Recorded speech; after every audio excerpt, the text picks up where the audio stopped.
Hello there you guys, welcome to another of my videos.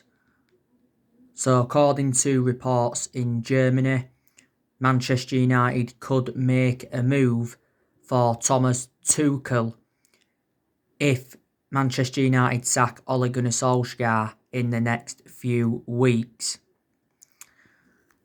Now Thomas Tuchel's contract at PSG expires next year, and he had a dispute with the PSG director during the summer. Now, he's been at PSG for a few years now. He guided PSG to the Champions League final last season. Before he was at PSG, he was at Borussia Dortmund. Before then, he was at Mainz 05.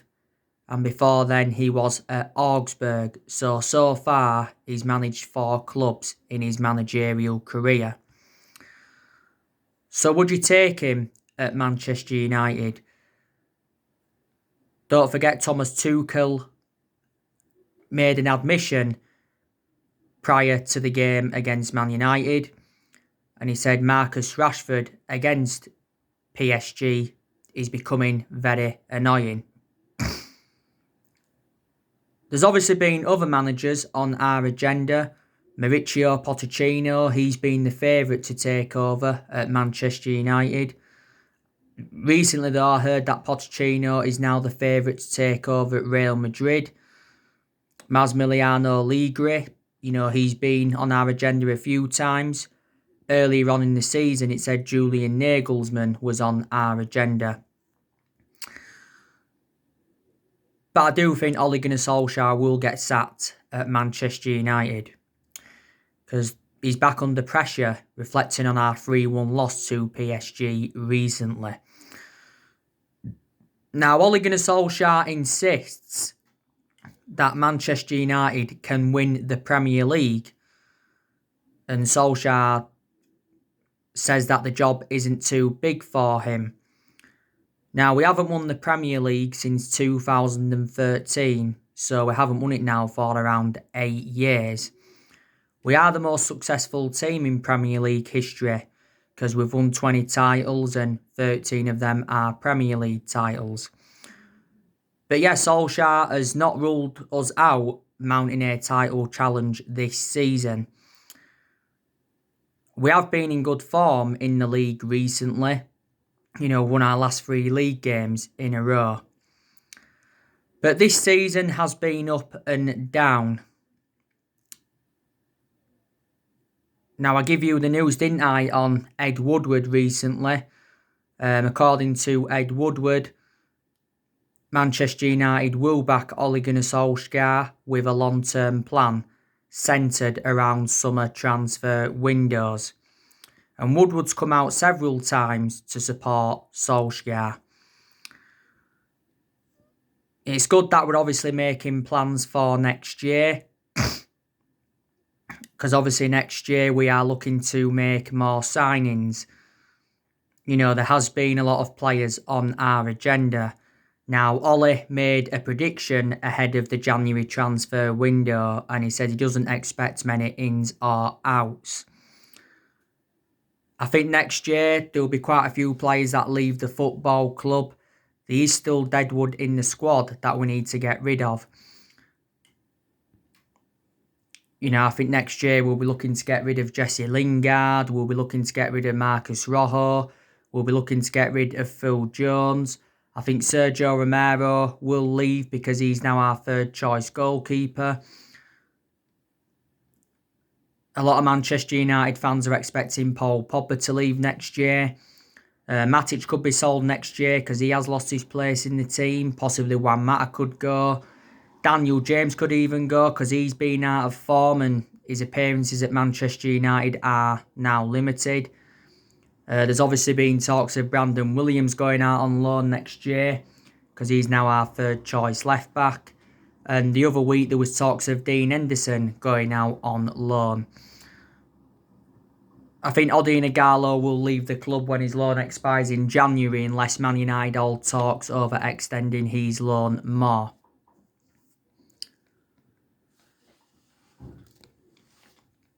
But like I said to you during the summer transfer window, Ole Gunnar Solskjaer wasn't backed enough.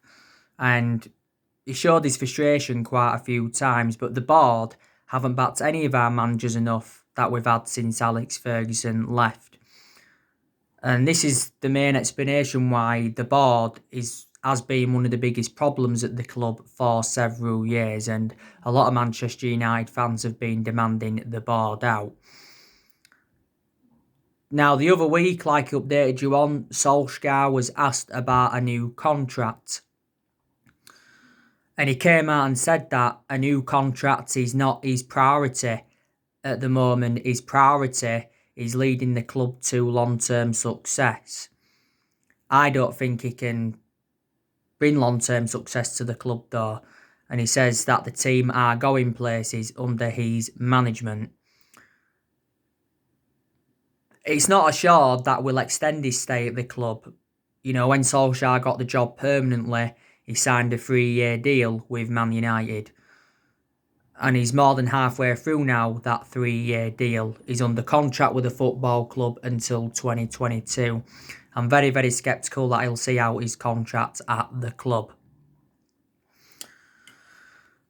You know, this is his second full season as Manchester United manager, and I always said this was going to be a big season for Solskjaer, and I said he's got to exceed his expectations if he is to remain Manchester United manager. I said if we could finish in the top 4 this season, and if we could win a trophy, that would represent a very, very good season for Man United, and then that would give us something to build on. There's a chance we could win a trophy this season. I think we could win the Carabao Cup, winning to the quarterfinals of that. You know, we could win the FA Cup, but we won't win the Premier League and we won't win the Champions League. Sometime this month, it's Ole Gunnar Solskjaer's 2-year anniversary at the club, because he has been Manchester United manager now for almost 2 years. You know, we appointed him in December 2018, and he's been permanent Man United manager since March 2019. But I do feel as though that he's in a position that he shouldn't be in. So we made a mistake by giving him the job permanently, but he did well as temporary boss, so this is why Man United decided to give him the job permanently. He did well last season in his first full season because he got us qualification for the Champions League. He also got us 3rd place and he guided us to 3 semi-finals.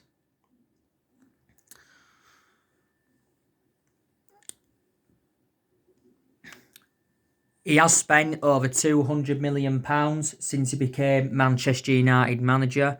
He's made some good signings. He's enjoyed 4 transfer windows at the club. In the summer of 2019, he brought Daniel James, Wan-Bissaka and Harry Maguire in.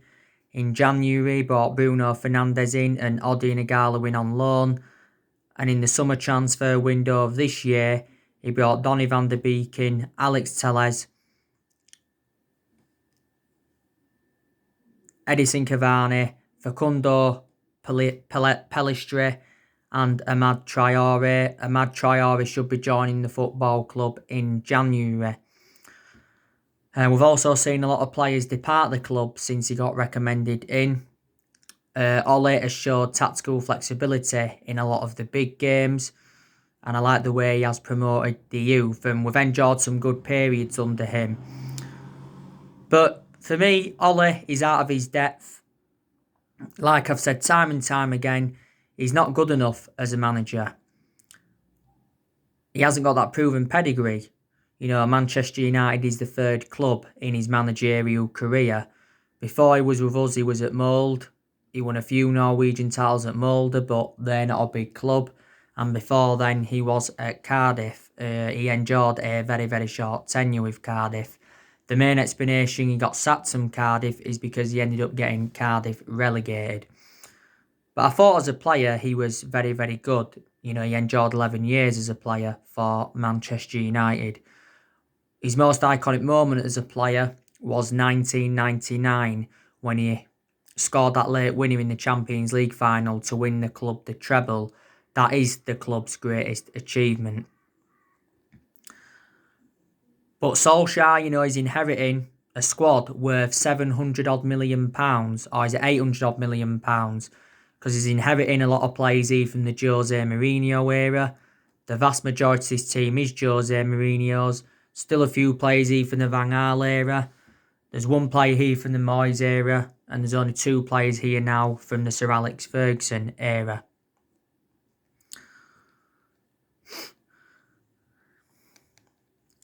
But in the last 8 years or so, Manchester United have been playing catch-up. Obviously, 3 managers have been sacked since Ferguson retired, and that was David Moyes. He was sacked after 8 months, was it? He's enjoyed the shortest tenure at the club. We finished 7th under the David Moyes era, lowest we've finished in the Premier League era. We sacked Louis van Gaal after 2 years, despite him winning the FA Cup.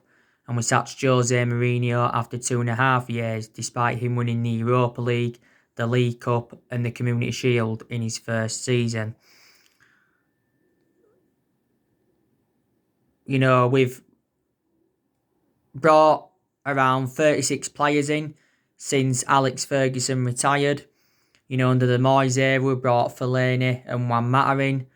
Under the Louis van Gaal era, we brought Sneijderlin in, Sebastian Schweinsteiger, Di Maria, Falcao, Memphis Depay, Martial, Shaw, Rojo, Darmian, Ander Herrera, Romero, Victor Valdez. So they're a lot of the players we brought in under Louis van Gaal. And Jose Mourinho, we recommended 11 players in to the football club. But yeah, we have spent over £1 billion in the last 8 years. And people will say, reflecting on the money we've spent, we should be much more of a commanding position than we are in.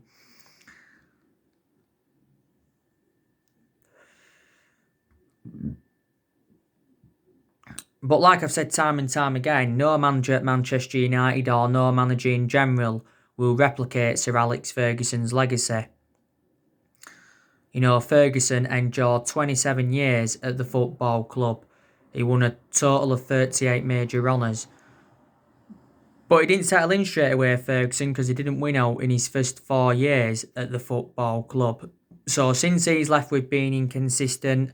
Before he came into the equation, we was inconsistent. Because we weren't good under Ron Atkinson. We weren't good under Franco Farrell. We got relegated under Franco Farrell back in 1974, which is 40 odd years ago now. And we certainly weren't good under Wilf McGuinness. I think Wilf McGuinness only endured like 18 months at Manchester United. But, like I've said before, there's issues at the football club that Solskjaer's got to solve.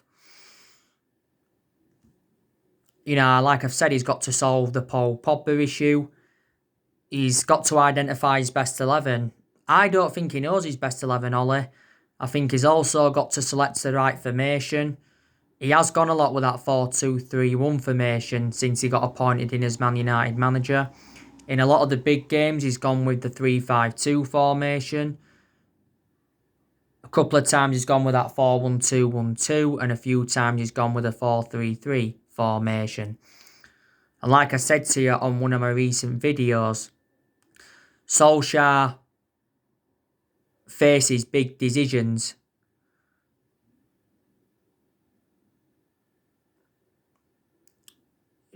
during an important week, doesn't he? Like I've said to you, I think Ole needs to drop Anthony Martial because I don't think he's clinical enough. Who's going to replace Fred in the RB Leipzig game? Should he revert to a back 3 against Manchester City, which is our next league game after West Ham? Solskjaer's already made his goalkeeping decision. I think David De Gea is going to remain our number 1 for this present time, but there has been a lot of Manchester United fans saying that, it's the right time now for Dean Henderson to be number 1.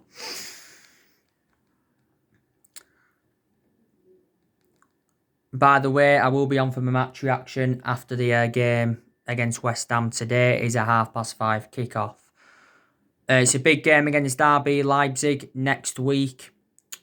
It's our final game in the group stages of the Champions League. We must either draw or win to qualify for the knockout stage. It is away from home. We did beat RB Leipzig 5-0 at Old Trafford earlier on in the season. Marcus Rashford scored a hat-trick, and the other goals were from Mason Greenwood and Anthony Martial. I was surprised by that result, but I think this game at RB Leipzig's ground is going to be totally contrast to the one at Old Trafford.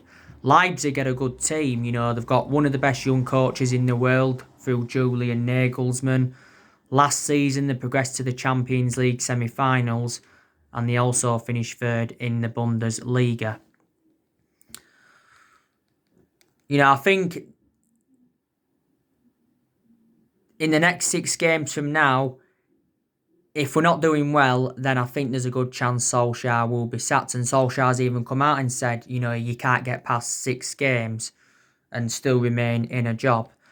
The main explanation why Solskjaer is still Man United manager anyway is because he's a club legend, and reflecting on that, the board have softened their stance on him.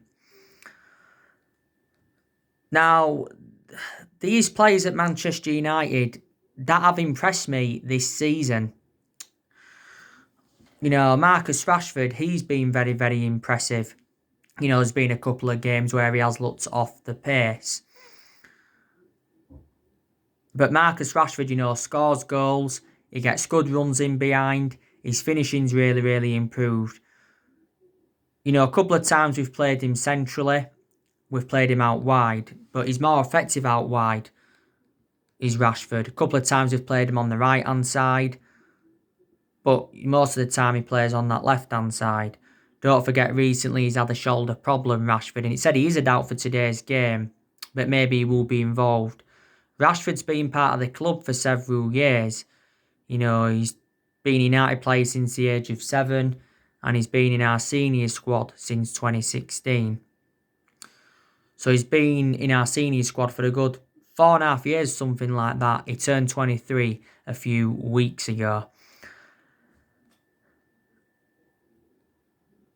Now, Bruno Fernandes, obviously he's really, really impressed me this season. He's impressed me since he's come in.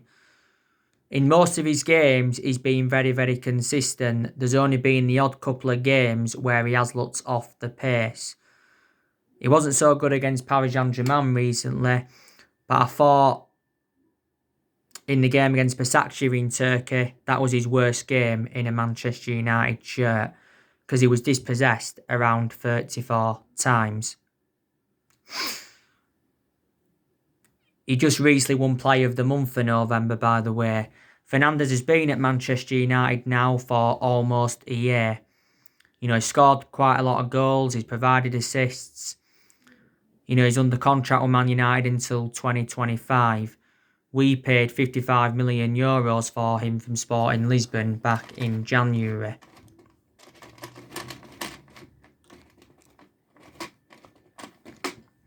And he's under contract with Man United until 2025, yeah.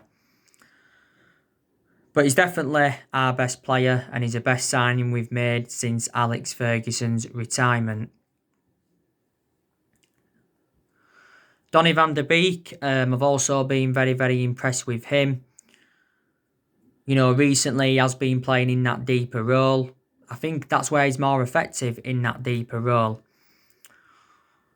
He can play in the number 10, and he can also play out wide. He made his first start in the Premier League last week in the 3-2 win against Southampton, and I'm hopeful that he can start today against West Ham. Van der Beek actually said he doesn't mind which position he plays in as long as he can help the team win. He's not bothered. And he's denied being unhappy at the club. He said he's willing to be patient for his opportunities. We paid £40 million for him from Ajax. Now, Fred, he's really, really impressed me in a lot of games this season. There has been a couple of games where he has looked off the pace.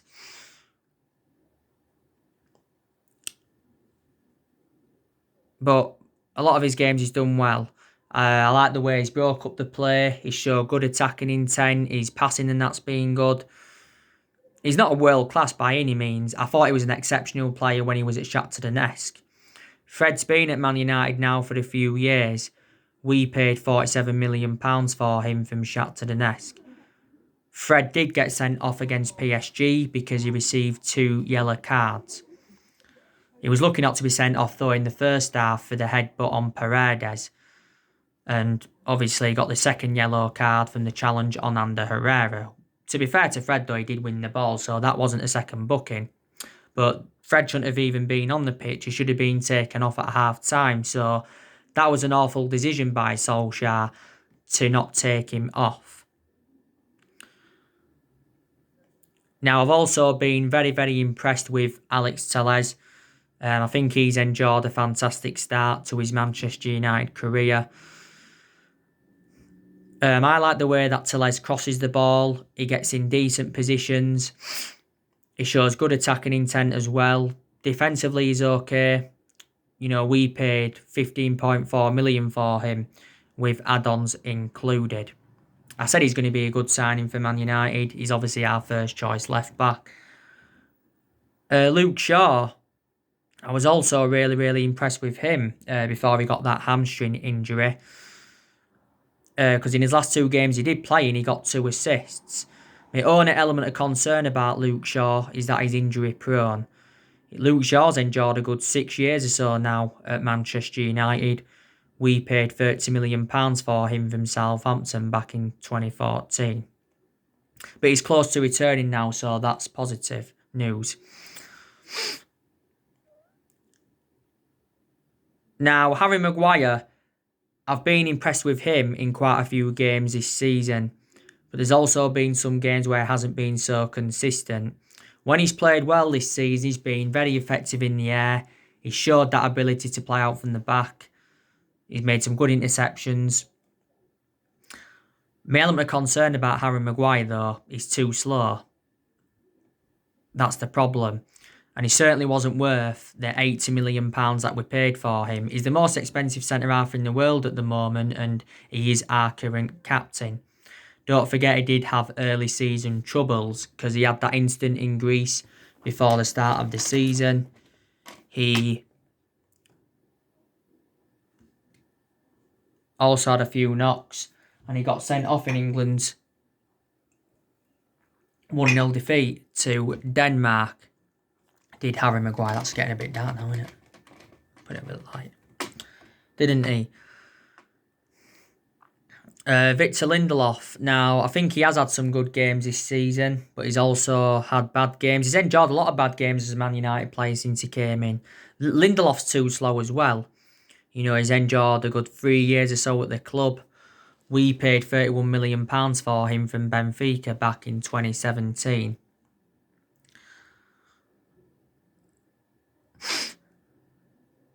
I've been impressed with Eric Bailly when he's played, but my element of concern about Eric Bailly is far too injury prone. I think he's now back from the muscle injury he had.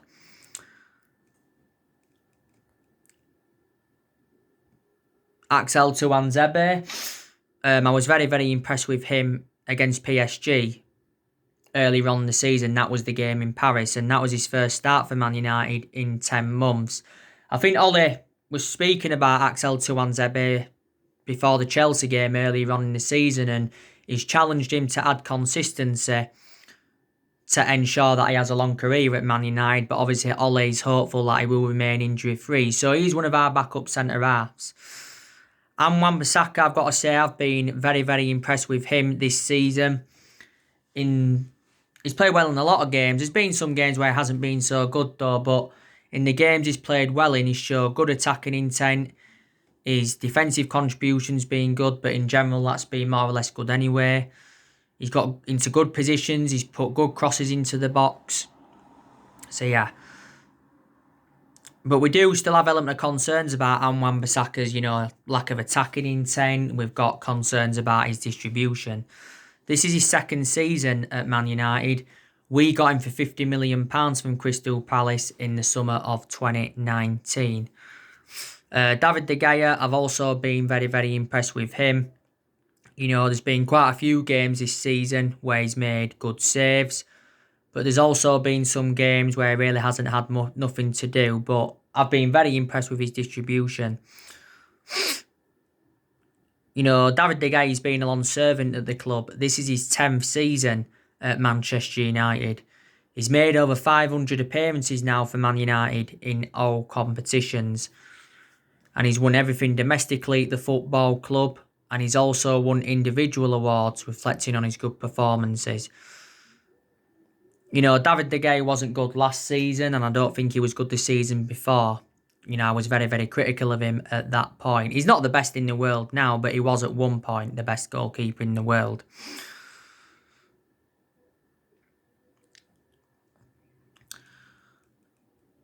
But when David De Gea does leave Manchester United, I think he will go back to Spain anyway.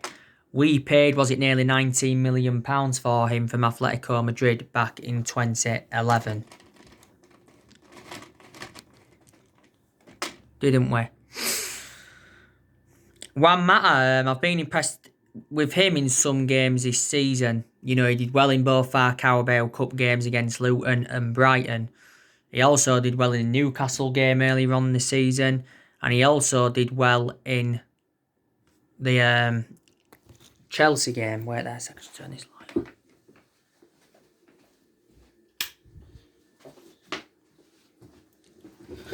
Did well in the Chelsea game, yeah. Did Juan Mata. Juan Mata's enjoyed a good career at Man United. He's enjoyed a good 6 years or so now at the football club. He's scored 50 goals for Man United in all competitions. And he's made over 200 appearances for the club. We got him for £40 million from Chelsea back in 2014. But my element of concern about him now, Juan Mata, is that he's lost that yard of pace, and obviously he's now in his 30s. He's like, 33, 34. Earlier on this season, he rejected an £18 million a year contract offer to play in Saudi Arabia. Edison Cavani, he's also really, really impressed me. He's enjoyed a fantastic start to his Manchester United career as Edison Cavani. He impressed me against PSG recently. He was unlucky not to score because he hit the crossbar. He came off the bench last week against Southampton and scored 2 goals and also got an assist. He scored his first goal for the club in our 3-1 win against Everton. He almost scored with his first touch on his Premier League debut against Chelsea. And I said when we got Cavani in, he will be the next Zlatan Ibrahimovic. You already know the news on him anyway. There has been reports saying that he's facing a 3-match ban. That's minimum for the racist comment that he put on social media. The FA have been investigating this social media post. Solsjaer did confirm prior to the PSG game that Edison Cavani has apologised and that. But Ollie does support the FA for investigating this social media post. But yeah, I really, really like Edison Cavani. I really, really do. And he was also very, very good at PSG. He enjoyed a good 7 years something with PSG.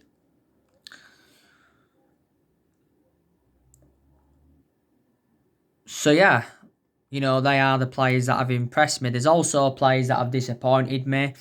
Like I said, Daniel James, he's been very, very disappointing. Paul Pogba, he's been very, very disappointing. Paul Pogba obviously hasn't been happy at the club because he's obviously lost his place in the team as Paul Pogba.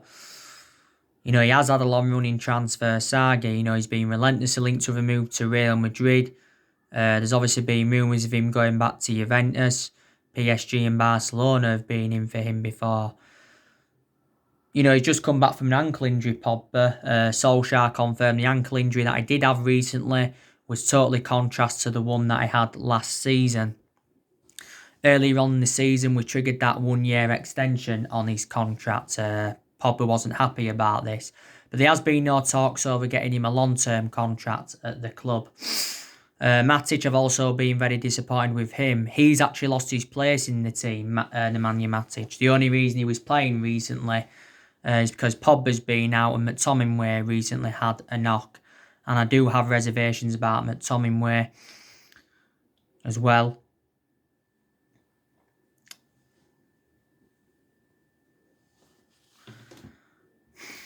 You know, Lingard, he disappointed me when he was playing. You know, Jones, he's been very, very inconsistent, you know, since he came in. Rojo, he's never really established himself as a first-team regular since he came to Man United. You know, Mason Greenwood, well, I don't really have much of a perception on him because he's had personal issues this season, he's had injuries, and he's also been out of illness a few times. So, yeah. So anyway guys, that's everything to update you today. Drop your comments, likes below on the channel. If you do, consider subscribe as always, and take care. God bless. See you all again very, very soon.